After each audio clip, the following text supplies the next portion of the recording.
सरस्वतीं व्यासं ततो जयमुदीरये नष्टप्रायेषु भद्रेषु नित्यं भागवत सेवया भगवती उत्तम श्लोके भक्ति भवति नैष्ठिकी।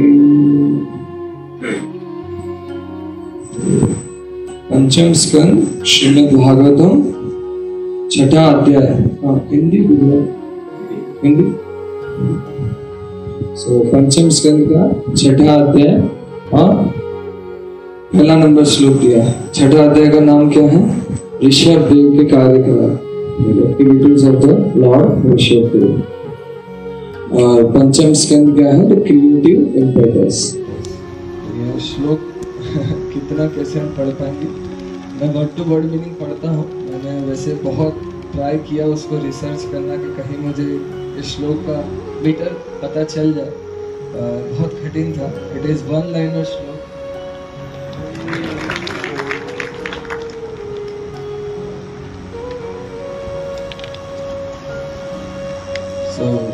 ये थोड़ा सा मीटर थोड़ा सा अलग है। तो मैंने परम पूज्य कदम कानन महाराज और शिल प्रभुपाद जी और उसमें देखा उनके प्रवचनों में। अभी जस्ट मैं रिसर्च कर रहा था तो कि उन्होंने जस्ट वर्ड टू वर्ड जो है उसी को दोहराने का प्रयास किया। तो हम वही चीज़ को प्रयास करेंगे। आप भी वही चीज़ रिपीट कर सकते हैं। तो राजोवाच नूनं भगव आत्मारणं योग संवृत ज्ञान अभावितता कर्म बीजम ऐश्वर्याणि न क्लेशदानि भवितुम् अर्हन्ति यदृच्छयोपगतानि।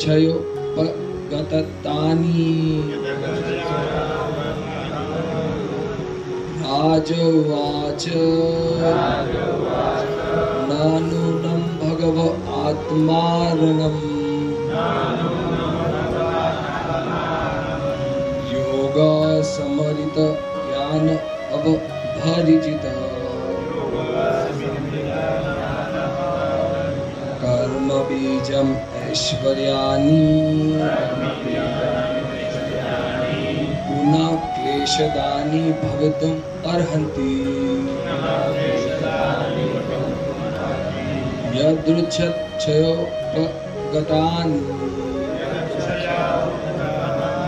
राजोवाच नूनं भगव आत्मारणम् योग समीरित ज्ञान अवभरिजित कर्म बीजानाम् ऐश्वर्याणि न क्लेशदानि भवितुम् अर्हन्ति यदृच्छयोपगतानि।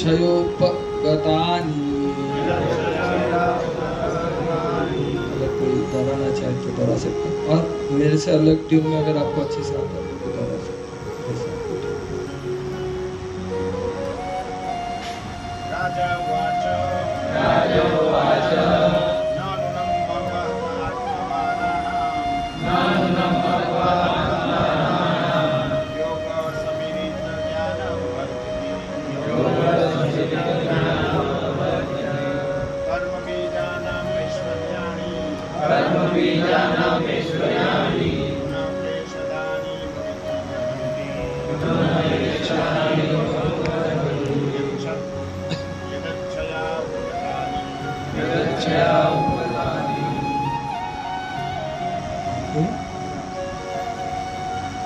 कोई मेरी तरह रिस्क लेना चाहेगा?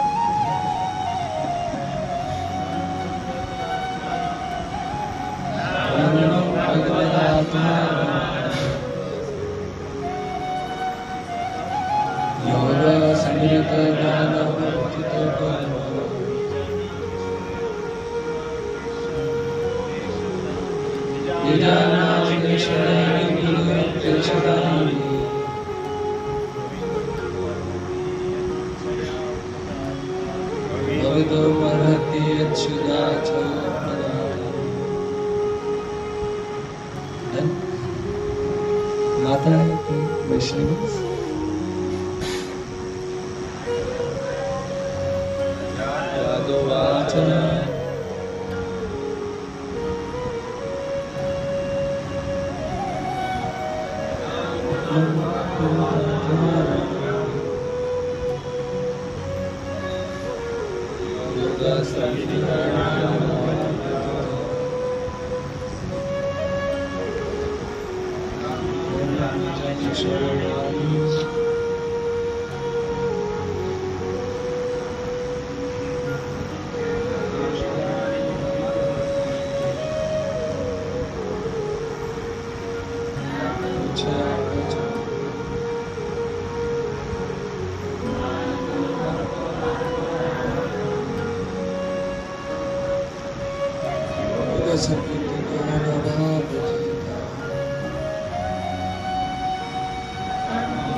हो गया।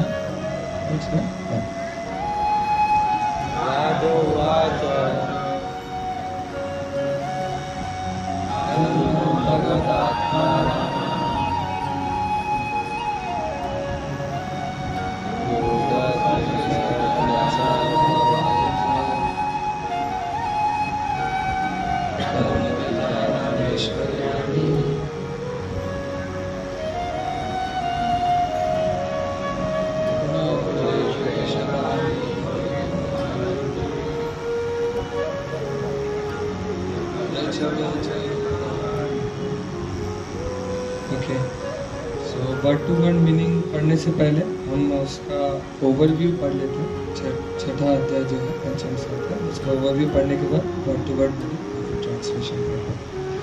भगवान ऋषभ देव के कार्यकलाप, छठा अध्याय।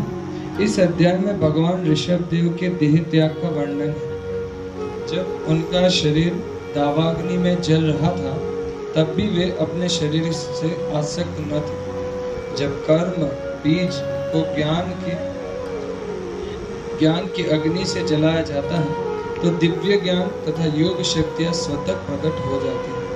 किंतु तो भी इन योग शक्तियों का भक्ति योग पर कोई प्रभाव नहीं पड़ता।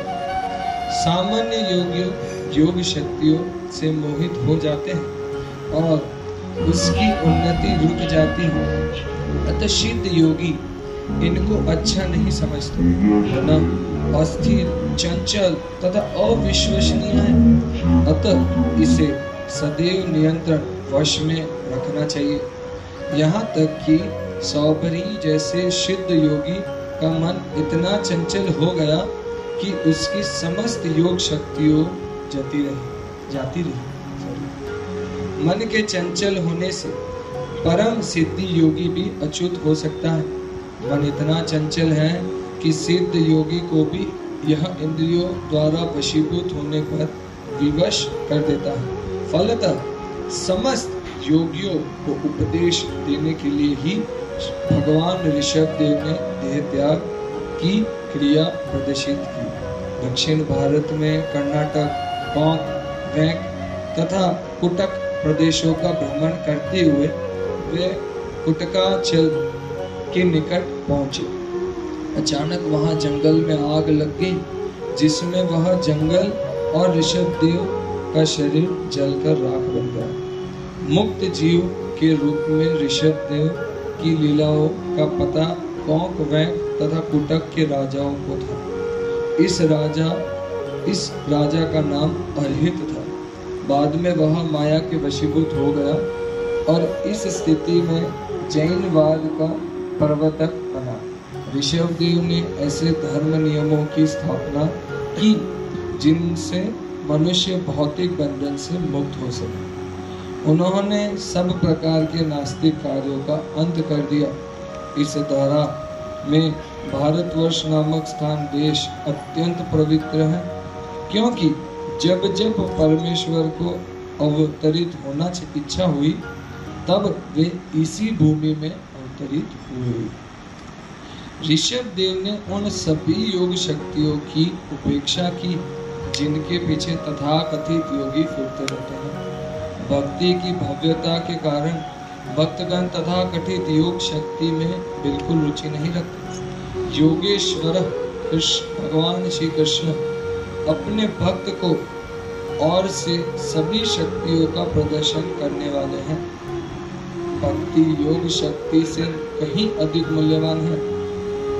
कभी कभी भक्त दिग्भ्रमित कर दिया जाते हैं वे मुक्ति तथा योग शक्तियों की आकांक्षा करने लगते हैं। परमेश्वर इन भक्तों की समस्त इच्छाओं को पूरी करने वाले हैं। भक्ति तो उन्हीं को मिलती है जो मुक्ति तथा योग की कामना नहीं करते। मैं आखिरी सेंटेंस फिर से पढ़ूंगा। भक्ति तो उन्हीं को मिलती है जो मुक्ति तथा योग की कामना नहीं करते। हम वर्ड टू वर्ड मीनिंग बोलेंगे तो आप सब मेरे पीछे दोहरा सकते हैं। राजउवाच, राजा परीक्षित ने पूछा, नहीं न्यूनम निसंदेह भगवः, हे सर्वशक्तिमान सुखदेव गोस्वामी, आत्मा रामाणाम, भक्ति में रत विशुद्ध भक्तों का योग सम्मिलिति, योग साधना से प्राप्त ज्ञान, ज्ञान से अवर्भजित दग्ध कर्म बीजानाम, कर्म रूपी बीजों का ऐश्वर्याणी, योग शक्तियों से पुनः फिर क्लेशदानी, क्लेश के कारण भवितुम, होने में अर्हन्ति, समर्थ है। यदुच्छया स्वतः, स्वयं ही उपगतानि, प्राप्त हो जाती है। अनुवाद और तात्पर्य जगत गुरु शील प्रभुपाद जी के द्वारा। जगत गुरु शील प्रभुपाद की। राजा परीक्षित ने सुखदेव गोस्वामी से पूछा, हे भगवान, जो पूर्ण रूपेण विमल हृदय है उन्हें भक्ति योग से ज्ञान प्राप्त होता है और सकाम कर्म के प्रति आसक्ति जलकर राख हो जाती है। ऐसे व्यक्तियों में योग शक्तियों स्वतः उत्पन्न हो जाती है। इनसे किसी प्रकार का क्लेश नहीं पहुंचता, तो फिर ऋषभदेव ने उनकी उपेक्षा क्यों की? कृपया मेरे पीछे दोहराएं। राजा परीक्षित ने सुखदेव गोस्वामी से पूछा, हे भगवान, जो पूर्ण रूपेण विमल हृदय है उन्हें भक्ति योग से ज्ञान प्राप्त होता है और सकाम कर्म के प्रति आसक्त जलकर राख हो जाती है। ऐसे व्यक्तियों में योग शक्तियों स्वतः उत्पन्न हो जाती है। इनमें से किसी प्रकार का क्लेश नहीं पहुंचता। तो फिर ऋषभदेव ने उनकी उपेक्षा क्यों की? तात्पर्य, शुद्ध भक्त भगवान की निरंतर सेवा करता है। भक्ति करने के लिए जिन वस्तुओं की आवश्यकता होती है वे उसे स्वतः प्राप्त होती रहती है। यद्यपि इसे योग शक्ति के फलस्वरूप माना जाता है, कभी कभी योगी सोना बनाकर अपनी तुच्छ योग शक्ति को परिचय देता है।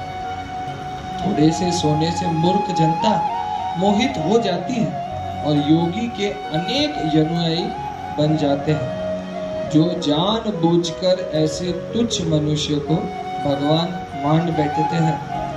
ऐसे योगी अपने को भगवान कहकर विज्ञापित करते हैं, किंतु भक्त को ऐसी जादूगरी करने की आवश्यकता नहीं होती। बिना योग साधना के ही उसे विश्व भर का इससे भी अधिक ऐश्वर्य प्राप्त हो जाता है। ऐसी दशा में ऋषभ देव ने अपनी योग सिद्धियों को प्रकट करने से इनकार किया। इसीलिए महाराज परीक्षित ने प्रश्न किया कि ऋषभ देव ने भक्त के लिए बाधक न होने वाली इन सिद्धियों को स्वीकार क्यों नहीं किया? भक्त से ऐश्वर्य से न तो गड़बड़ाता है न प्रसन्न होता है। उसका एकमात्र लक्ष्य होता है कि भगवान को किस प्रकार प्रसन्न रखा जाए। यदि भगवान के अनुग्रह से भक्त को अभूतपूर्व ऐश्वर्य प्राप्त होता है तो वह उसका उपयोग ईश्वर की सेवा में करता है, वह ऐश्वर्य से विचलित नहीं होता। यहाँ श्री प्रभुपाद जी का संगत तात्पर्य पढ़ूंगा। ज्ञानतिमिरान्धस्य ज्ञानाञ्जनशलाकया चक्षुरुन्मिलितं येन तस्मै श्रीगुरुवे नमः। श्रीचैतन्यमनोभीष्टं स्थापितं येन भूतले स्वयं रूप कदा मह्यं ददाति स्वपदान्तिकं। वन्देऽहं श्रीगुरु श्रीयुतपदकमलं श्रीगुरून् वैष्णवांश्च श्रीरूपं साग्रजातं सहगण रघुनाथान्वितं तं सजीवं साद्वैतं सावधूतं हरिजनसहितं कृष्णचैतन्यदेवं श्रीराधा कृष्णपादां सहगण ललिता श्रीविशाखान्वितांश्च। नमो विष्णुपादाय कृष्णप्रेष्ठाय भूतले श्रीमते भक्तिवेदान्त स्वामिनिधि नामिने। नमस्ते सारस्वती देवे गौरवाणी प्रचारिणे निर्विशेष शून्यवादी पाश्चात्य देशतारिणे। हे कृष्णा करुणा सिंधु दीनबंधु जगत्पते गोपेश गोपिका कांत राधा कांत नमोस्तुते। तप्त कांचन गौरांगी राधे वृंदावनेश्वरी वृषभानुसुते देवी प्रणमामि हरिप्रिये। नमो महावदान्याय कृष्ण प्रेम प्रदायते कृष्णाय कृष्ण चैतन्य नाम्ने गौरद्विषे नमः। वाञ्छाकल्पतरुभ्यश्च कृपा सिन्धुभ्येव च पतितानां पावनेभ्यो वैष्णवेभ्यो नमो नमः। जय श्री कृष्ण चैतन्य प्रभु नित्यानंद श्री अद्वैत गदाधर श्रीवासादि गौर भक्तवृंद। हरे कृष्णा कृष्णा कृष्णा हरे हरे हरे राम राम राम हरे हरे। हरे कृष्णा कृष्णा कृष्णा हरे हरे हरे राम राम राम हरे हरे। हरे कृष्णा कृष्णा कृष्णा हरे हरे हरे राम राम हरे हरे।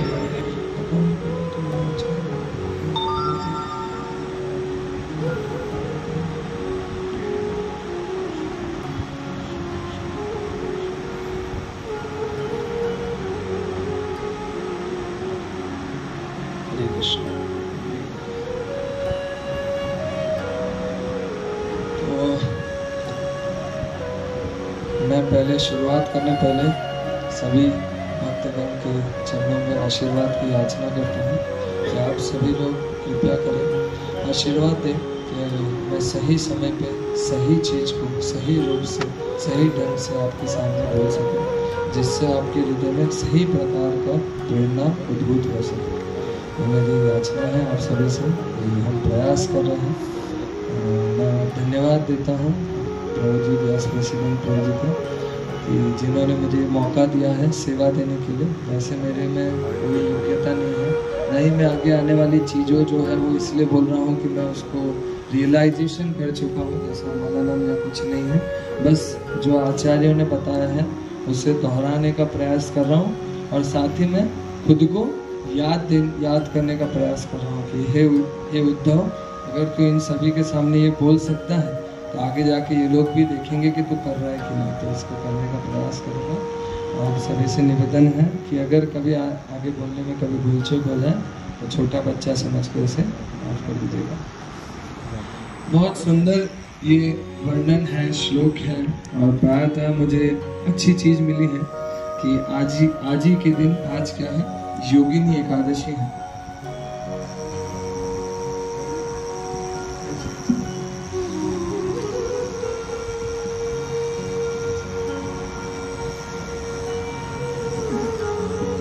मुझे लगा गर्मी का कोई बोलेगा तो मैं बोलने वाला था कि मुझे प्रायतः गर्मी होती रहती है, जब थोड़ा सा कीर्तन करूँगा कुछ करूँगा तो पसीना हो जाता है, इसलिए मैं सेवा भी काम चोरी करता हूँ थोड़े देर में पसीना हो जाता है, भक्त लोग बोलते हो गई सेवा तो प्रायतः मेरा बॉडी ऐसा है कि हम थोड़ा पसीना होता रहता है, कृपया करके उसे क्षमा करें। तो मैं ये चीज़ बता रहा था कि आज बहुत ही सुंदर दिन है, आज है योगिनी एकादशी, और हम अभी जो चर्चा करेंगे वो प्रायतः उसी के ऊपर है कि हम कर्म जो है, कर्म के बारे में सोच के करें, कर्म के हिसाब से करें, या फिर उसमें भक्ति का तत्व जोड़ के करें। ये दोनों में बहुत अंतर है, पर ये हमारी चेतना के ऊपर बहुत बड़ा प्रभाव देता है कि एक होता है कि मैं करने के लिए कर रहा हूँ, और दूसरा होता है मैं किसी को प्रसन्न करने के लिए कर रहा हूँ। इस दोनों में बहुत ही ज़्यादा अंतर होता है। तो वही चीज़ हम आज डिस्कशन करने का प्रयास करेंगे, क्योंकि जो आखिरी लाइन थी जहाँ पे प्रभुपाद जी ने बताया है कि जो शुद्ध भक्त होते हैं उनका एक ही चिंतन रहता है कि कैसे वो भगवान को प्रसन्न कर सके। और इससे पहले मैं सिर्फ एक प्रश्न पूछना चाहूँगा कि किसी को ऐसा लगता है कि हम, जैसे मैं सोच रहा था जब ये तात्पर्य पढ़ रहा था, मैं चीज़ सोच रहा था कि क्यों ना हम योगिक शक्तियों का पालन करें, है ना। हम भक्त तो बन चुके हैं, एज ए प्रचारक मैं भी प्रचार कार्य में प्रयास करता हूँ, तो हम योगिक शक्तियों का पालन करते हैं और बाद में योगिक शक्तियों के माध्यम से प्रचार कार्य में बहुत स्पीड कर सकते हैं। जैसे आप देखिए, जहाँ हम अभी, मुझे एक क्लास देने के लिए दूसरे क्लास में जाना है, मेरे लिए गाड़ी है या फिर ये बारिश गिर रहा है तो कठिन हो सकता है बहुत, पर अगर मैं मन की गति से दौड़ना शुरू कर पाऊंगा तो कितना खतरनाक हो जाएगा। तुरंत वहाँ, तुरंत वहाँ, तुरंत भगवान की सेवा, तुरंत यहाँ पहुँच जाए। तो क्यों फलतः हम योगिक शक्तियों पर निर्भर नहीं होते हैं, या फिर क्यों हम उस पर सोचना ही नहीं चाहते कि नहीं भाई योगिक शक्तियों से मुझे दूर रहना है, क्योंकि वो तो हेल्प हो सकता है। जैसे अगर मेरे पास योगिक शक्ति आ जाए, जो योगी लोग रहते हैं ना, एक नदी में डुबकी मारते हैं फिर दूसरे जगह पे निकलते हैं, तो अगर मेरे पास ऐसी योगिक शक्ति आ जाए, यहाँ से मैं कहीं डुबकी मारूं और सीधा बैंक के अंदर घुस जाऊँ, बैंक में से पैसा लेके दूसरा मंदिर बनाऊं, ना फंड रेजिंग का टेंशन, ना ही कुछ टेंशन है। तो बात मतलब हम क्यों प्रयास नहीं करते? या फिर यहाँ पे जैसा लिखा है कि कोई योगिक शक्ति होता है उससे गोल्ड वो लोग निकालते हैं, तो जैसे भी लोग रहते हैं, जैसे हम देखते हैं कि अभय चरण, किसी ने देखा अभय चरण? एक भक्त ने देखा है अभय चरण, एक सीरीज है, 2 भक्त ने देखा है, वो यूट्यूब पे डाला हुआ है, सर्च कीजिएगा। हम नेटफ्लिक्स नहीं, अभय चरण देखेंगे तो अभय चरण शिल प्रभुपाद जी के जीवनी के ऊपर 45 एपिसोड का एक पूरा एक डिटेल में उनके गुरु से गुरु भक्ति विनोद ठाकुर से लेकर भक्ति सिद्धांत सरस्वती ठाकुर, शिल प्रभुपाद, और डिटेल में। और ये मैं गारंटीड चैलेंज दे रहा हूँ कि जब तक ये एपिसोड 45 खत्म करोगे तब तक आप रोगे, एक ही दिन में खत्म करने का प्रयास करोगे और रोगे। इतना सुंदर डिटेल में बताया है, पूरा डिटेल। हमने हरे कृष्ण मूवमेंट फिल्म तो देखे थे मूवी, उसी का डिटेल वर्जन है। प्रायतः प्रयास कीजिएगा कि कभी घर पे जाके कहीं देखने का समय मिले तो उसे देखिएगा। अभय चरण लिखेंगे, अभी हिंदी में निकल चुका है और कुछ ही समय में हमारे दिलशांत प्रभु जी उस पर गुजराती पे भी बात करें, तो थोड़े समय बाद गुजराती में भी निकलने वाला है। तेलुगु में से लेकर 17 से 20 भाषाओं में हो चुका है, तो ये प्रयास है। तो मैं ये बताना चाह रहा था कि उसी में मैं देख रहा था कि भक्ति विनोद ठाकुर के जीवन में भी एक ऐसा फाल्गु बाबा राम आता है, वो आप एपिसोड में देखेंगे। वो प्रायतः यही करता है, वो क्या करता है, अपनी योगिक शक्तियों से खुद को भगवान बताता है। रामकृष्ण राम, फाल्गु बाबा राम, ऐसा उसका नाम है कि वो, और उससे डिबेट होता है भक्ति विनोद ठाकुर में। भक्ति विनोद ठाकुर कहता है ये छल खत्म करो, ये क्यों तुम पड़े हुए हो इस सब। तो क्या बोलता है, तुम्हें क्या दिक्कत है, ब्रिटिशर लोग वैसी गुलामी कर रहे हैं। शायद आप देखिए ब्रिटिशर लोग उसके सामने हार जाते हैं। इतना लोगों का क्रेज फाल्गु बाबा राम के लिए होता है क्योंकि अपनी योगिक शक्तियों से वो सारे दुख दर्द सब खत्म करता है। तो वैसे ही तो उससे मैं यही चीज सोच रहा था कि हम भी जब अगर उसका नो डाउट स्टोरी अलग है कि कैसे भक्ति विनोद ठाकुर बाद में आगे जाके उनको भागवतम पढ़ के और वो अपना तांत्रिक विधि से भूत से उसको मारने का प्रयास करता है, पर फिर भी बाद में वो, आपको पता होगा, एक बार तांत्रिक भूत डालता है, अगर वो उसको नहीं मार सकता तो क्या करता है, जिस व्यक्ति ने डाला है उसको मार देता है। वो बहुत प्रयास करते हैं। वो सीन इतना खतरनाक है, रोचक है कि हमारे रोंगटे खड़े हो जाएंगे कि कितना विश्वास है उनका श्रीमद् भागवतम। इसी भागवतम को पकड़ के बैठते हो और पढ़ना शुरू कर देते हैं उसी आश्रम के बाहर। मतलब तुम्हें जो, मतलब क्या होता है कि फाल्गु बाबा राम ऐसा बोलता है कि तुम कुछ नहीं कर सकते, तुम इस सब में मत पढ़ो, मुझे भगवान है, भगवान लोगों को मारने दो। मुझे बहुत अच्छा लगता है जब लोग मेरी आरती करते हैं, मुझे प्रणाम करते हैं, मेरे को सम्मान करते हैं, मेरे सामने अधीन हो जाते हैं, मुझे बहुत अच्छा लगता है। तो बाद में क्या बोलते हैं भक्ति विनोद ठाकुर जाते जाते, ये टूक समय की सिद्धि है, मैं अभी छीनने वाला, ऐसा बोल के बाहर निकलते और फिर बाहर जाके बैठ के भागवतम शुरू कर देते। तांत्रिक योगी भेजता है, भूत आता है, प्रयास करता है, सब लोग डर के भाग जाते हैं। फिर क्या होता है, वो अविचल भाव से अपना पढ़ाई करते हैं। एक सुंदर सा शील्ड तैयार हो जाता है उनके सामने, जिससे भूत उस शील्ड को क्रॉस भी नहीं कर पाता, और वो शील्ड के अंदर भक्ति विनोद ठाकुर पढ़ते रहते हैं। ये नवदीप की कथा है, मैं कहीं और की कथा नहीं बोल रहा। और बाद में वही भूत जाके उस फाल्गु बाबा राम को मार देते हैं। तो बाद में ब्रिटिशर लोग भक्ति विनोद ठाकुर के भक्त बन जाते, बोले हम पूरा सेना हरा नहीं पाई, पर इन्होंने तुरंत 2 सेकंड में हरा दिया। बताने की मेरी ये इच्छा थी कि उससे हमें ये चीज पता चलती है कि भक्तों का कितना ज्यादा विश्वास रहता है। तो मैं ये चीज बता रहा था फिर भी कि अगर हम भी ऐसा अगर योगिक शक्तियों का सीखना शुरू कर दे तो प्रचार कार्य में हेल्प हो सकता है। क्या बोलते हैं, हो सकता है कि नहीं? कल से हम भी तांत्रिक बाबा बन जाए, थोड़ा भक्ति मॉर्निंग प्रोग्राम भी करेंगे, साथ में थोड़ी तांत्रिक विधि भी करेंगे, और प्रयास तो हम यही करेंगे कि चैतन्य महाप्रभु का मिशन का प्रचार करेंगे। पर क्यों हमें ना बोला जाता? हमें पूछना चाहिए हमारे काउंसिलर को, शिक्षा गुरु को, कि भाई क्यों ना बोलते? हमें तो आप हमें साइंस पे विश्वास करने पे ना नहीं बोलते हो, गैजेट्स पे विश्वास करने का ना नहीं बोलते हो, पर योग शक्ति में ना बोल देते, ऐसा क्यों? पहले हमें ये चीज पता चलती है। श्रील प्रभुपाद जी जब इस प्रवचन वृंदावन धाम में दे रहे थे तो वो बताए थे बहुत ही सुंदर तरीके से कि हम हमारे लक्ष्य से अलग हो चुके, इसीलिए हमें ये चीज समझ नहीं आ रही है कि वस्तुतः हम ये सारी चीजें भी खुद को जोड़ना चाहते हैं अलग अलग। जैसे योग शक्ति का भी हम सोच रहे हैं कि शायद हेल्प हो जाएगी, या फिर हम ऐसा सोच रहे हैं कि शायद गैजेट्स भी हमें हेल्प हो जाएगा। क्योंकि देखो हमें बताया गया है ना कि भाई सारी चीजें भगवान की सेवा में उपयोग करने से शुद्ध हो जाती है, तो योगिक तंत्रिया भी होनी चाहिए, है ना?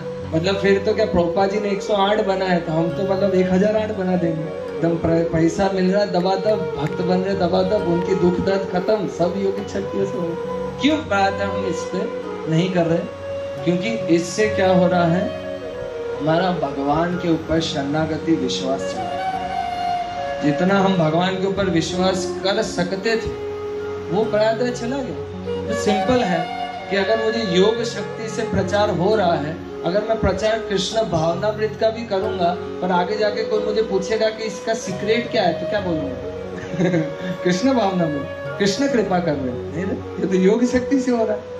तो प्रायः हम कैसे विश्वास करेंगे? कि मैं मेरा जैसे कि सिंपल है, मैं पूर्णतया भक्ति के लिए स्टेटस के ऊपर निर्भर रहूंगा। प्रभुपाद की पुस्तक मुझे हेल्प करेगी कि स्टेटस हेल्प करेगा? कोई बोलेगा कहाँ से कोटेशन लिए? वो व्हाट्सएप स्टेटस में प्रभु जी डाले थे ना, वहां से पढ़े थे। हम पढ़े नहीं थे पुस्तक। तो प्रायः हमारी शरणागति किस चीज के ऊपर है, उससे हमें पता चलता है कि हमारा रियलाइजेशन रिलीजमेंट का है। मैं इतना मान के चल रहा हूँ कि यहाँ पे जो भक्त एकत्र हुए हैं वो पहली बार एकत्र नहीं है। ऐसा मुझे नहीं लग रहा है कि भाई फर्स्ट टाइम बैठे हैं, पहला राउंड। कोई ऐसा है कि जो एक माला भी नहीं करता है? नहीं, सब लोग एक माला तो करते हैं। तो एक माला तक हमारा विषय हो चुका है। तो मैं अभी इससे प्राय तब इस पे नहीं जाऊंगा कि कृष्ण भावना में कितना ग्लोरियस है, पर अभी मैं इस पे जाऊंगा कि हाँ, हम भगवान से जुड़ गए। पर क्या आप खुद से पूछ के देखिए कि क्या आपको रिलीजमेंट आ रहा है? क्या आपको मंगला आरती में उठने की इच्छा हो रही? क्या भागवतम पढ़ते पढ़ते नींद नहीं आ रही? क्या माला करते करते ऐसा हो रहा है कि नहीं, इसको दिन रात करता रहूं, इसको छोड़ू ही नहीं? मतलब कहीं तो गड़बड़ है। कहीं तो आने के बाद भी क्या हमें खुद पे ऐसा देख के ऐसा लग रहा है कि क्या मैं लायक हूँ वो लोग जाने को? क्यों मैं यहाँ पे आया था? क्यों मैं यहाँ पे बैठा हूँ? क्यों मैं इस्कॉन में आ रहा हूँ? क्या महाप्रसाद खाने के लिए? यहाँ पे एक बहुत ही सुंदर सेंटेंस लिखा है, स्पेशली इंग्लिश में लिखा हुआ है कि व्यक्ति को मटीरियल, अगर कोई व्यक्ति होता है उसको मटीरियल कोई भी दुख दर्द होता है, वो चिंतित या विचलित नहीं होता। क्या हमारे जीवन में ऐसा है? हमें तो थोड़ा सा कोई पनीर नहीं देते तो उससे झगड़ा कर लेते। खाए का हमारे जीवन में दुख दर्द नहीं। फिर हम क्यों आए? और वहां हम क्यों आए वो पता चलता है कि मैं भक्ति में क्यों टिका हूं। अगर मुझे भक्ति में टिकना है तो मुझे भक्ति की रिलीजमेंट तक जाना पड़ेगा।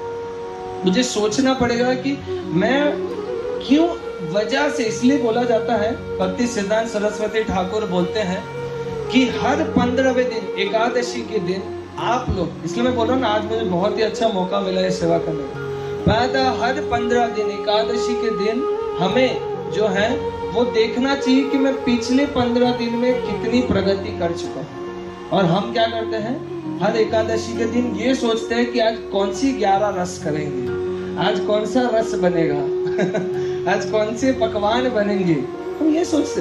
या फिर हमारी निर्जला एकादशी रहती है तो हम क्या सोचते हैं, ये सोचते हैं कि आज मुझे मौका मिला है कि मैं पूरा दिन निर्जला रहूंगा, खाऊंगा पीऊंगा नहीं, सोऊंगा नहीं। ये सोचते हैं कि हम ये सोचते हैं कि आज निर्जला है, मेरी तो हालत खराब है, सो लेता हूँ, थोड़ा सा रेस्ट कर लेता हूँ बॉडी को।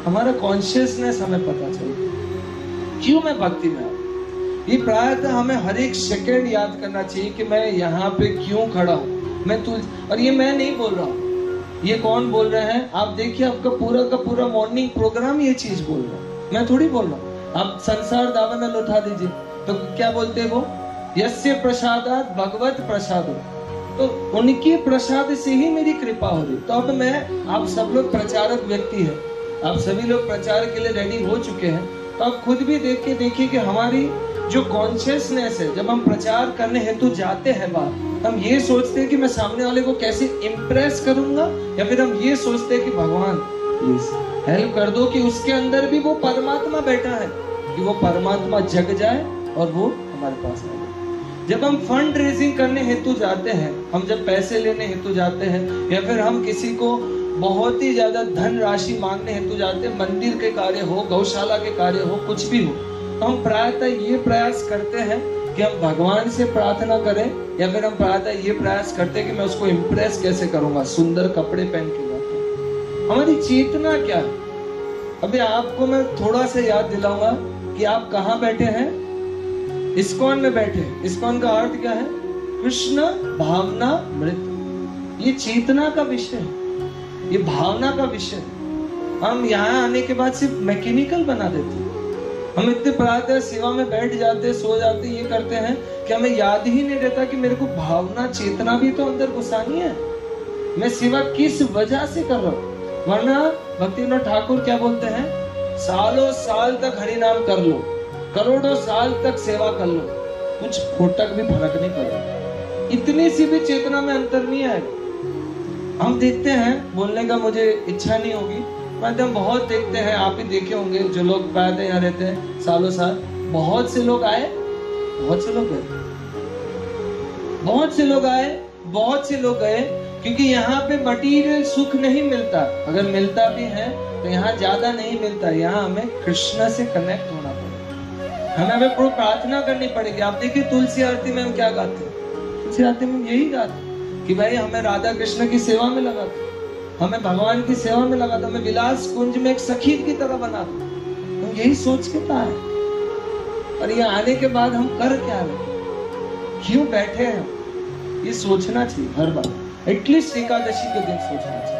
Ekadashi should be a breakthrough, मतलब मुझे पता होना चाहिए कि मुझे एक चीज की रुकावट होनी चाहिए कि भाई क्या मैं सही में भक्ति कर रहा हूँ, क्या मेरी तीव्रता बढ़ रही है, कि ऐसा ही है कि सिर्फ संडे टू संडे ही मॉर्निंग प्रोग्राम होता है, 6 दिन तो होता ही नहीं।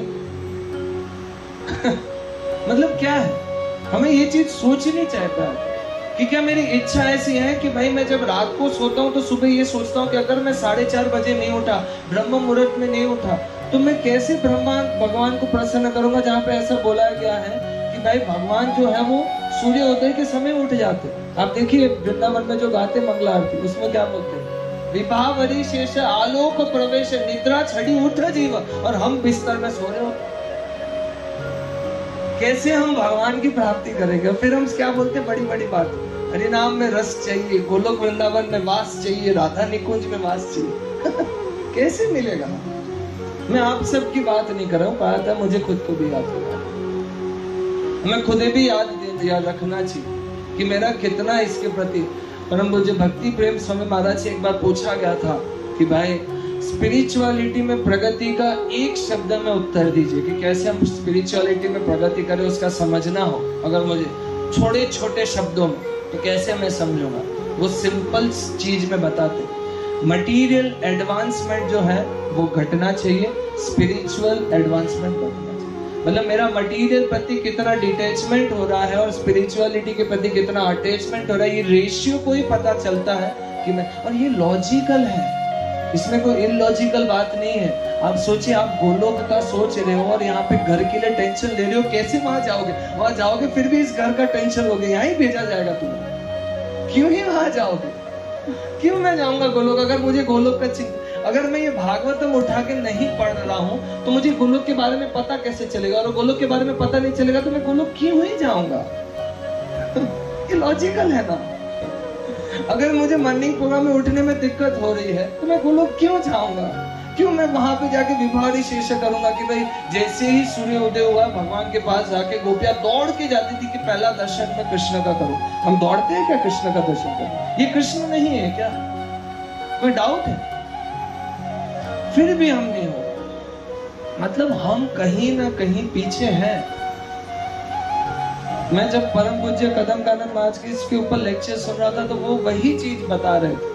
वो क्या बता रहे थे, बोलते हैं कि हमारी दिक्कत ये हो चुकी है कि हमने प्रचार कार्य को इतनी ज्यादा आतुरता से ले लिया है कि हम उसके सॉलिड रीजन क्या है कि मैं अच्छा इमेज बनाऊंगा वो नहीं है, मैं कैसे डेकोरेशन करूंगा वो नहीं है, मैं कितने लोग तक जाऊंगा वो नहीं है। वास्तुतः हमें उसमें ये है कि मैं कितना खुद को कितना रिलीज हुआ है उतना ही सामने वाले को बता पाऊं। अगर मैं ही 10वीं पास हूं तो आपको 12वीं तक ले जा पाऊंगा? कैसे ले जा पाऊंगा? अगर मेरी ही जप में नींद आ रही आपको कैसे मैं शुद्ध नाम की, मैं बातें कर लूंगा पर खोखली हो, आपके हृदय तक नहीं छुई। आपके हृदय तक तभी छुएगी जब मैं खुद उसका प्रयास करूंगा, मैं खुद उसका पालन करूंगा, है ना। तो ये हमें प्रयास करते रहना चाहिए प्रायतः कि भाई हम इसका चिंतन करते रहे कि भाई मैं यहाँ पे क्यों आया हूँ, किस वजह से आया हूँ, क्या मेरा भागवत के प्रति। देखिए इसका अर्थ ये भी नहीं है कि भाई अब आप बोलेंगे प्रभु जी नहीं हो रहा है, फिर इसके लेक्चर के बाद 10 लोग और छोड़ के जाएंगे, भाई इतना बड़ा हमसे ना हो पाएगा, तो छोड़ो, डर लग रहा है, प्रभु जी ने डरा दिया। ऐसी बात मैं नहीं कर रहा हूँ। देखिए जब कोई घर होता है, घर में बहुत ही ज्यादा धूल रहती है, 10 साल तक बंद रहता है, फिर क्या होता है, फिर जब आप झाड़ू मारते हैं, माताओं को आइडिया होगा, अगर हम झाड़ू लगाते हैं तो पहले क्या होता है, पूरी धूल नाक कान में जाती है ना, इच्छा होती है कि भाई रहने दो यार काम वाली को बुला दे, होती है, क्योंकि नाक कान सब में दर्द होगा, तो वैसे ही हमारी इंद्रियों में दर्द होगा ना, मन में दर्द होगा, सालों साल से हम भोग कर रहे हैं, अभी जाके तो कृष्ण भावनामृत मिला है, थोड़ा तो दिक्कत होगी, थोड़ा तो हमें टॉलरेंस मिलेगा। पर इस टॉलरेंस को अगर हम कैजुअल मान लेंगे तो जाना है मंदिर तो जाना है, ठीक है, खड़ा रहना है बंगला आरती में खड़ा रहना है, ठीक है, देखना है, अच्छा लाल कपड़े पहने, ठीक है, बढ़िया है, ठीक है, अच्छे लग रहे हो, ये तो नहीं होना चाहिए। मतलब क्षमा कीजिएगा थोड़ा सा, बट ये तो नहीं होना चाहिए। एटलीस्ट मैं हर रोज याद दिलाऊं। मतलब कहने का मेरा अर्थ सिंपल है। ये मैं क्यों बोल रहा हूँ, ये इसलिए क्योंकि आप देखिए, हमने अभी अहमदाबाद का प्लेन क्रैश देखा, सभी ने देखा होगा। अगले मैंने छोटे कीपैड वाले फोन को पता है, तो आप सभी को तो पता है। तो अभी आप देखिए, इसके प्रायः 2 सॉल्यूशन हो सकते हैं। अहमदाबाद प्लेन क्रैश में एक व्यक्ति ऐसे भी होते हैं जो ये सोचते हैं कि भाई अहमदाबाद प्लेन क्रैश हुआ है, प्लेन में गलती होगी, पायलट में गलती होगी, कहीं कोई सिग्नल में गलती होगी, या फिर कहीं कोई चीजों में गलती होगी। ये एक प्रकार की सोच है।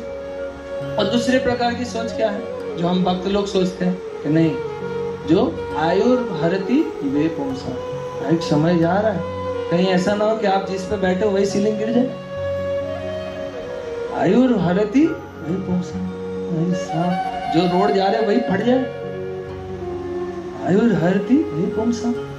तो प्रायतः हमें ये सोचना चाहिए कि हम सेकंड वाले के ऊपर जा सकते हैं, कि एक एक क्षण दुर्लभ है, मृत्यु बहुत ही ज्यादा निकट है, और मैं शुद्ध अवस्था से कोसों कोसों दूर हूं, और मैं सोच रहा हूं मुझे गोलोक जाना है, और मैं अभी भी सोच रहा हूं कि मेरी पीएचडी डिग्री का कुछ बाकी है, या फिर मेरा घर लेना बाकी है। कौन सा घर बनाएंगे हम, जब देने वाले को बेटे को है? गौर गोविंद महाराज एक बार बोल रहे थे, बोले हम इतने गधे लोग हैं कि घर हम कमाते हैं और भोग बेटे करते हैं। यही हमारी सिचुएशन है। तो ये हमें सोचना चाहिए वास्तविकता में कि हम कितना ज्यादा अपनी कृष्ण भावनामृत की प्रति सीरियस हो रहे हैं, कितना हम कृष्ण भावनामृत की चीजों को गले से लगा रहे हैं, कितना हम उसको प्रायः समझ पा रहे हैं।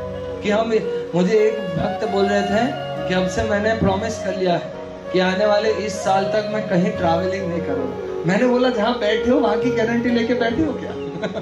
कि जिस जगह बैठे हो, नहीं, हम कितना भी बच लेंगे कि नहीं, कुछ भी करके मुझे इस संसार से बच के यहाँ रहना है, कितना भी साइंस एडवांसमेंट हो जाएगा, कुछ फर्क नहीं पड़ेगा। और ये मैं बोल के कोई नई चीज नहीं बोल रहा, आप सभी को याद दिलाने का ही प्रयास कर रहा हूं कि हमें आज की योगिनी एकादशी में सुबह सुबह मुझे ये प्रयास चांस मिला है कि आप सबसे बातचीत कर रहा हूँ। तो आने वाली योगिनी एकादशी में जब हम प्रातः दिन भर जब हम जाएंगे, तब हमारी चेतना कैसी रहेगी ये हम सोचें कि प्रकृति क्रियमाणानि गुणे कर्माणि सर्वस्व अहंकार विमूढ़ात्मा करता हम इति मन्यते। कि हम जब प्रचार कार्य करते हैं तो हमें ये चीज सोचनी चाहिए कि मेरा अहंकार जो है वो बढ़ रहा है क्या? जैसे कि सिंपल है, यहाँ आके भाई हम बुक डिस्ट्रीब्यूशन के कोर्स अनाउंसमेंट करें और किसी भक्त के अनाउंसमेंट हो 100 बुक पॉइंट्स मैंने किया है, और उसी दिन प्रायः हमें दूसरे दिन बोले कि नाम ही अनाउंस ना होता, हम कितना क्रोधित हो जाए। तो जिन लोग ने पुस्तक वितरण किया है, मैं उनसे प्रश्न पूछना चाहता हूँ कि आप ही खुद ही बताइएगा, ये जिन लोग ने पुस्तक वितरण करता है ना, उनका प्रैक्टिकल ये रियलाइजेशन होगा कि आप खुद ही बताइएगा कि एक दिन अच्छी होती है तो दूसरे दिन बुरी भी होती है। खुद के कार्य से हम कर पाते हैं क्या? कभी किसी व्यक्ति को नहीं दिखाने की इच्छा होती है, वो खुद दौड़ के आ जाता है, लीजिए पुस्तक दीजिए। और जिस व्यक्ति को पूरा 1 घंटा दिया, वो बोलता है नहीं नहीं नहीं चाहिए, बोलते हैं ना। तो ये क्या है? मैं नहीं हूं, मैं कुछ ही नहीं कर सकता, मैं ना ही आप सभी को जगा सकता। मैं इनसे प्रार्थना कर सकता हूँ कि हे भगवान, इनके हृदय में भी आप परमात्मा है, कृपया करके मैं जो बोल रहा हूँ उनका हृदय उसे एक्सेप्ट कर। पर साथ में हम क्या देख रहे थे, प्रकृति के माननी, उसमें क्या बताया, 3 प्रकार के कर्ता होते। एक है परमात्मा, दूसरा है प्रकृति, और तीसरा है जीव। जीव जो है उसके कर्म के हिसाब से बैलेंस होता है, उसकी सुकृति होती है। हम कितना भी प्रयास कर ले उसको याद दिलाने के लिए कि भाई याद हो जा, याद हो जा, उठ जा उठ जा उठ जा, वो नहीं उठेगा।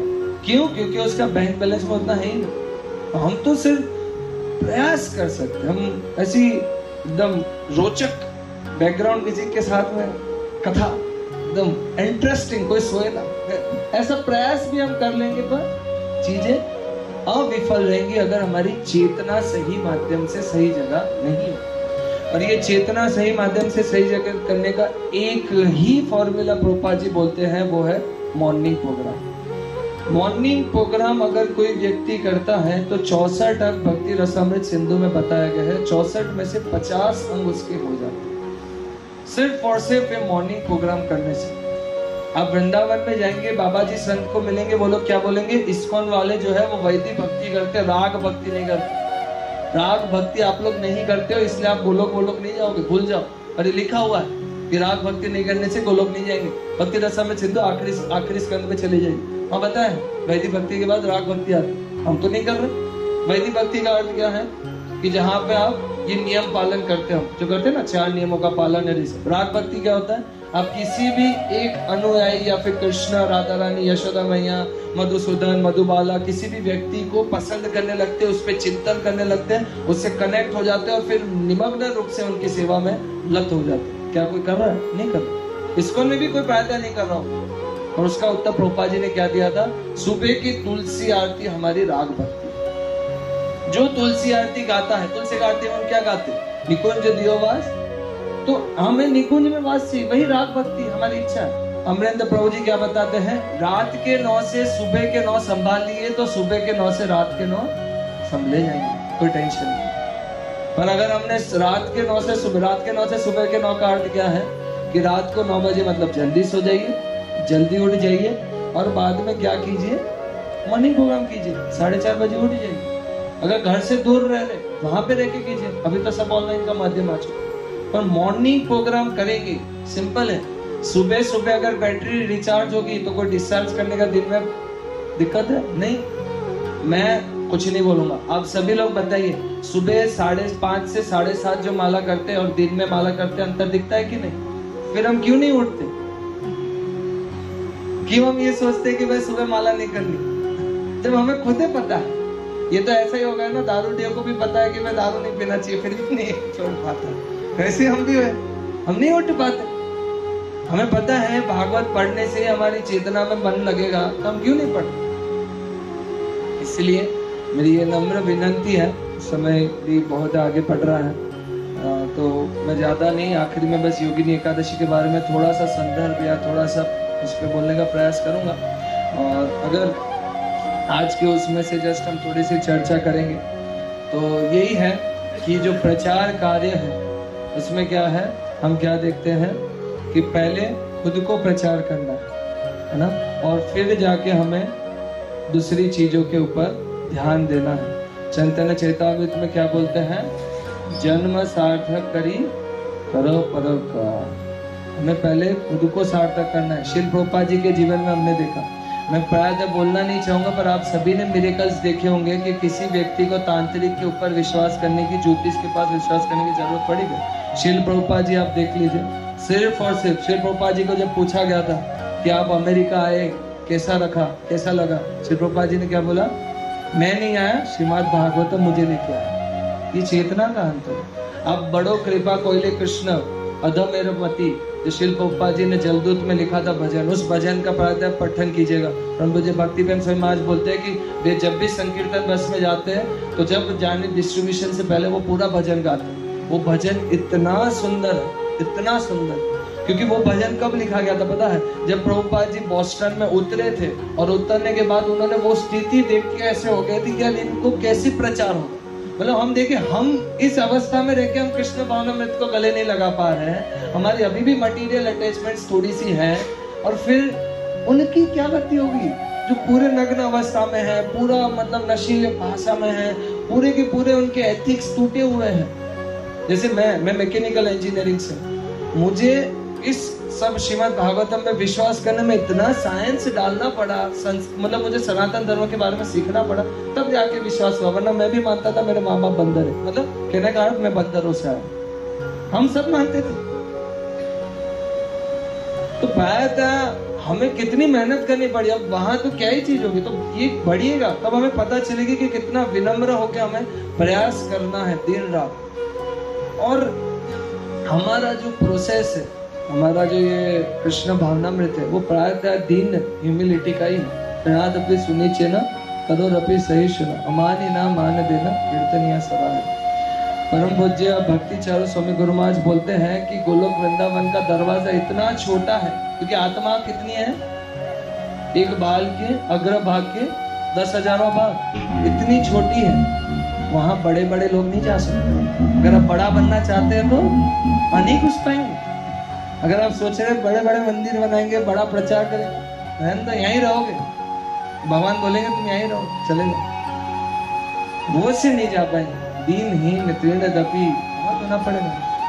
तो इसीलिए ये प्रयास हमें करना चाहिए कि हम दिन रात, हम भी, मैं भी, हम दिन रात खुद को याद दिलाते रहे, खुद को मोटिवेटेड रखें। हर रात में एटलीस्ट हम, जैसे कि हमने ऑनलाइन में एक अकाउंटेबिलिटी करके ग्रुप बनाया, उसमें हम क्या करते हैं, हम टारगेट्स डालते हैं, हम दिन रात ये प्रयास करते हैं, हम खुद को याद दिलाते हैं हमारे भक्तगण की भाई मैं जिस टारगेट मैंने लिया था उस टारगेट से मैं कितना दूर हूँ, कहीं मैं ऐसा तो नहीं कि कहीं फिसल रहा हूँ।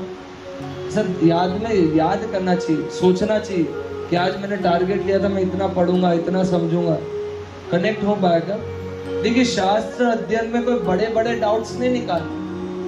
शास्त्र अध्ययन में प्रायतः मुझे कितना समझ नहीं आ रहा है, मैं कितना उतार नहीं पाड़ू, वही डाउट है। वही शिक्षा गुरु से जाके पूछना चाहिए कि यार ये इतना समझ नहीं आया कि मैं अपने जीवन में कैसे उतारूं। ऐसा नहीं ऋषभ देव ने कौन सी बड़ी ज्ञाति कर दी, किसका पुत्र था, ये था वो था, अरे इतना बड़ा बनने की जरूरत नहीं। इसको मैं जीवन में कैसे उतार सकूं, क्योंकि इस भक्त के लिए श्रीमद् भागवतम, उस भक्त के लिए उस भक्त की अलग अलग लिखी है क्या? नहीं, सभी की समस्याएं सेम है और सभी का उत्तर इसी में है।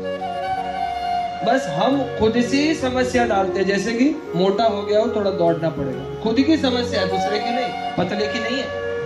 हम खुद से ही समस्या उद्भूत करते हैं और फिर उसी में झंझल में फंस जाते हैं। हम खुद ही लोन लेते हैं, खुद ही में फंस जाते हैं और फिर सोचते प्रभु जी टाइम नहीं है भगवत गीता पढ़ने, खुद ही फंसे थे, किसी ने बोले नहीं थे। तो इसीलिए ये टाइम जो है वो कीमती चीज है। और हम देख रहे हैं कि कलयुग इतना आगे बढ़ता जा रहा है, इतनी बीमारियां, इतना ज्यादा परेशानी और इतना ज्यादा मतलब इतनी गंदी गंदी हरकतें हो रही है, मेरे को न्यूज बोलने की जरूरत ही नहीं है। इसलिए हमें प्रयास करना चाहिए कि हम, और 10,000 वर्ष ही है, अगर इस चांस खो दिया, 84 लाख योनियां हो गई तो खत्म, हमारा चांस चला जाएगा शायद। क्योंकि हमें इतना तो विश्वास नहीं कि हम नेक्स्ट जन्म में भक्त में उतरेंगे या नहीं उतरेंगे, क्या पता नहीं उतरे। तो इसी जन्म में बात है कंसंट्रेशन से, कुछ बेफालतू झगड़ा ना करे, तुमने ये क्या कर दिया, तुमने यहाँ क्यों धो दिया, तुमने ये क्यों कर दिया, तुम्हें ये नहीं करना चाहिए, तुमने ये नियम पालन क्यों नहीं किया, तुम यहाँ क्यों नहीं चले। सोचिए कितना ज्यादा जरूरी है इस चीज को याद रखना कि नहीं मेरे पास चांस कम है, मुझे माला करनी है, मेरा आज माला हुआ कि नहीं 16, मैं क्या माला में ध्यान दे पाया कि नहीं दे पाया, क्या कृष्ण से एक एक मिनट प्रार्थना कर पाया कि नहीं। माला क्या है, हे राधे, हे कृष्ण मुझे आपकी सेवा में लगा दो। और बाद में क्या है, उसी माला के बाद श्रवण करने से हमें याद करना है कि क्या मैं भागवत पढ़ पाया कि। ये वास्तविकता में चिंतन है जो आज के साथ लिखा हुआ है श्लोक, ये चिंतन की जरूरत है। तो मैं बस यहाँ ही विराम दूंगा और बस लास्ट में योगिनी एकादशी के बारे में ये बताऊंगा कि योगिनी एकादशी के दिन ऐसी उसकी कथा महात्म है। बताया जाता है कि उसकी कथा जो भी सुनता है या फिर जो भी उसका वक्ता होता है, दोनों के करोड़ों जन्म के पाप चले जाते हैं। पर बाद में ऐसा भी मैं बताना चाहूँगा आगे, पाप चले जाते हैं, पाप करने की वृत्ति नहीं जाती है मतलब अभी आप सुनेंगे उसके बाद पाप तो चले जाएंगे, वृत्ति आपको निकालनी है, तो ये ध्यान रखिएगा। तो योगिनी एकादशी पे बात ऐसा है कि आप सभी जानते हैं कुबेर जो धन के मालिक है, यक्ष है, वे शिव जी के बहुत बड़े भक्त थे, भक्त है ही, और वे डेली शिव जी की उपासना करते थे। उनके एक सेवक थे, वे भी यक्ष थे, और उनको एक ही सेवा दी गई थी कि वो जाएंगे, उनका नाम था हेमाली, और वो उनका प्रायः एक ही सेवा था कि वो जाते थे, जाके बाद में फूल जो होते थे वो शिव जी के लिए लेके आते थे। पर जो व्यक्ति थे हेमामली, वो अपनी पत्नी से बहुत ही ज़्यादा आकृष्ट थे, बहुत ही ज़्यादा कामुक थे, और वो उसी का चिंतन करते रहते जब भी देखो तो जब भी वो फिर लेके जाते थे वो उसी के चिंतन में रहते थे। बाद एक दिन ऐसा होता है कि वो जाते हैं वहाँ जाके फूल तोड़ते भी हैं, पर तोड़ते तोड़ते उनको अचानक से उनकी याद आ जाती है उनकी पत्नी की, और वहीं चिंतन में वो मग्न हो जाते हैं और वहीं लेट जाते हैं, मतलब ये बात है कार्य में लग जाते हैं। और फिर क्या होता है, यहाँ कुबेर के पास फूल नहीं पहुँचते। अब जब वो शुरू करते हैं यज्ञ विधि अर्चन विधि सब स्टार्ट करते हैं, और जैसे ही कर रहे होते हैं तो आपको जिन लोग पूजा कर रहे होंगे उन्हें पता होगा कि फूल जो है वो बहुत बड़ा उपचार है, मतलब phool offering is very important thing, है ना। तो फूल ही नहीं, तो बहुत ही ज़्यादा क्रोधित हो जाते हैं कुबेर। और फिर क्या होता है, कुबेर जाके अपने दूसरे सेवक से बोलते हैं कि देख के आओ कि ये कहाँ है। और जाके जब वे देखते हैं तो वे आके बताते हैं कि वो अपने स्त्री के चिंतन में, वो बहुत और भी क्रोधित हो जाती है। वो वेट ही कर रहे होते हैं, तब हेमामली को तुरंत याद आता है, वो दौड़ के जाते हैं। और जैसे ही दौड़ के कुबेर के सामने आते हैं, कुबेर बहुत ही ज़्यादा गुस्सा हो जाता है, उन्हें डांटने लगते हैं, चिल्लाने लगते हैं कि हे पागल, हे मूर्ख, सेवा को छोड़ के ये क्या कामुकता में लग गया, तूने मेरी सेवा ही भ्रष्ट कर दी। इतने दिन से मैं तुम्हें ले रहा था तेरे से फूल, पर क्या चेतना में तू दे रहा था फूल, इस चिंतन में कि मैं ये फूल जो है वो अपने स्त्री के सिर पे लगाऊंगा, स्त्री के बालों में लगाऊंगा, या मैं शिव जी को अर्पण कर रहा हूँ, और तू उस चेतना में। जैसे हम बोलते हैं ना कि भाई हमें बाहर वालों का खाना नहीं चाहिए, क्यों हम बोलते हैं कि प्रायः बाहर लोग ऐसी चेतना में भोजन बनाते हैं कि जिस चेतना हमारे अंदर आती है। तो इसीलिए वो ऐसा गुस्से हो गए, क्रोधित हो गए, और उन्होंने क्या श्राप दिया कि तू राक्षस बनेगा, तुझे वाइट लेप्रोसी होगी। लेप्रोसी को मुझे पता नहीं क्या बोलते होंगे हिंदी में, तो ऐसी कोई बीमारी है, सर्च कर लीजिएगा। तो वो बीमारी होगी और तुझे बहुत ही ज़्यादा पर और ये सब गंदी गंदी चीज़ें शरीर में से निकलेगी, बहुत दुबला पगला कद रूपा हो जाएगा, ऐसे करके बहुत सारे श्राप दिए, और तू भूलोक में जाके गिरेगा ऐसे। तो बाद में वो तुरंत ही उसको अचानक से बीमारी स्टार्ट हो गई, वो बहुत ही ज़्यादा परेशान हो गया, दुख दर्द में यहाँ वहाँ भटकने लगा, उसको ना खाना पीना कुछ नहीं मिल रहा है, बहुत परेशान हो रहा है, बहुत रो रहा है। वो उनके सिर पे भी गिरा, चरण में भी गिरा कि भाई मुझे अपने चरण में रखिए, पर कुबेर ने उसको निकाल दिया, फेंक दिया। और फिर ऐसे ही भटकता भटकता क्या होता है, वे मार्कंडेय ऋषि के आश्रम के बाहर जाते हैं। जैसे ऋषि को देखते हैं तुरंत उनके चरणों में गिर जाते हैं, बोलते हैं हे ऋषि, मुझे कृपया करके आप अपने चरणों में आश्रय दीजिए और मुझे इस दुख दर्द से कृपया करके निकालिए। हमें भी प्रार्थना इसी चेतना में रहना चाहिए, जब भी हम भक्त संघ के बीच में आ रहे हैं तो भक्तों के बीच में प्रजल्प ना करें, उनसे नई नई टेक्निक सीखें कि हमारी साधना कैसे इम्प्रूव हो सकती है, कि हम उनसे पूछें कि मैं जब कैसे इम्प्रूव कर सकता हूँ, मैं कैसे भागवत में पॉइंट्स बना सकता हूँ। इस श्लोक अगर आपने पढ़ा है तो क्या सीखा था, आपको आज के भागवतम क्लास में कौन सी चीज़ अच्छी लगी थी, आपको आज के भगवान के श्रृंगार में क्या चीज़ अच्छी लगी थी। अगर हमारा ये वार्तालाप होने लगा, सोचिए क्या मजा है। तो प्रायः हमें प्रयास करना चाहिए। तो वैसे वो जाते हैं और वे फिर पूरी अपनी कहानी बताते हैं कि मैं ऐसा था, पर एक चीज़ अच्छी रहती है कि उनकी कहानी में वो अपने को ही दुश्मन बताते हैं, मेरे से गलती हुई, मैं बहुत ज़्यादा निचला व्यक्ति था। वो प्रायः कुछ भी नहीं बोलते कि भाई कुबेर ऐसा था, उसने मुझे श्राप दे दिया, ये कर दिया वो, और यही चीज़ मार्कंडेय ऋषि को प्रसन्न लगती है, उनको अच्छी लगती। वो बताते हैं कि ये जो तूने अपनी सच्चाई से सही चीज बताई है, पश्चाताप, तुमने पश्चाताप किया। श्रीमद् भागवतम के प्रथम स्कंद के 5वें अध्याय में प्रभुपाद जी तात्पर्य में लिखते हैं, परीक्षित महाराज हम पूछते हैं कि ये पश्चाताप कितना करना पड़ेगा सुखदेव गोस्वामी को, तो प्रभुपाद जी लिखते हैं कि एक जीव को पश्चाताप की अग्नि में जल के राख होना पड़ेगा, तब जाके वो शुद्ध होगा। मतलब कहने का अर्थ है कि हमें रो रो के याद दिलाना पड़ेगा कि मैं कितनी निचली अवस्था में हूँ। तो प्रभुपाद जी लिखे क्या हम कर रहे हैं, हमें सोचना पड़ेगा कि मैं कितना गिरा हुआ व्यक्ति हूँ, तब जाके भगवान कृपा करके मैं थोड़े से अनर्थ कम करेंगे, ऐसा लिखा है। तो वो ऐसे रोते हैं और फिर उनके चरणों में बारंबार ऐसी दवाई, मतलब गिरी हुई अवस्था में भी जहाँ वो पूरे टूट गए, फिर भी वो बारंबार उनसे प्रणाम करते हैं। और फिर मार्कंडेय ऋषि उनको खड़ा करते हैं, उनको आशीर्वाद देते हैं, और आशीर्वाद देते उनकी तुरंत बीमारी खत्म हो जाती है और वापस उनको ऐसा बताया जाता है, उनको ये आदेश देते हैं कि अभी आने वाली जो ये योगिनी एकादशी है उसका तुम पालन करो। तुम्हें जो दर्द है वो तो मैंने निकाल दिया है, पर तुम्हें जो यक्ष का शरीर है वो पुनः उसी कृपा से मिलेगा। कहने का अर्थ ये है कि योगिनी एकादशी का पालन करके हमारे जीवन में जो भी दुख दर्द होते हैं वो निकल जाते हैं। पर मैं फिर से याद दिलाना चाहूंगा, अभी हमने श्लोक क्या पढ़ा? कर्म के हिसाब से नहीं करना, हमें भक्ति भाव से करना है। इच्छा हमारी ये नहीं है कि हम दुख दर्द से दूर दो, हम तो इस जन्म मृत्यु जरा व्याधि से ही दर्द होना चाहते हैं। जैसे कि आपको यहाँ फोड़ा हुआ है तो मैं ऊपर लगा दूंगा, मतलब हो गया ठीक, हम तो उसको उखाड़ के फेंकना चाहते हैं। इसीलिए हम कृष्ण भावना में जुड़े हुए हैं। हम इसमें नहीं चाहते कि भाई हाँ थोड़ा 1 लाख दे दिया, एक कपड़ा दे दिया, खाना दे दिया।